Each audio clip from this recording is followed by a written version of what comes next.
शिवसेना उभाटा गटाच्या उपनेत्या सुषमाताई अंधारे यांना त्या कारणामुळे सतत चर्चेत असतात.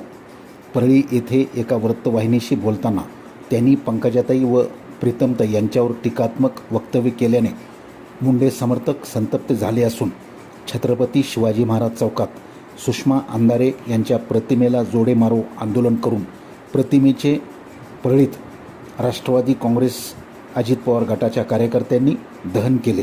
पंकजाताईचा पराभव जातीवादामुळे झाला नसून त्यांनी जिल्ह्यामध्ये कुठलीही विकास कामे केले नसल्याने पराभव झाला असल्याचे सुषमाताई अंधारेंनी म्हटले आहे असल्याचा आरोपही राष्ट्रवादीच्या कार्यकर्त्यांचा आहे.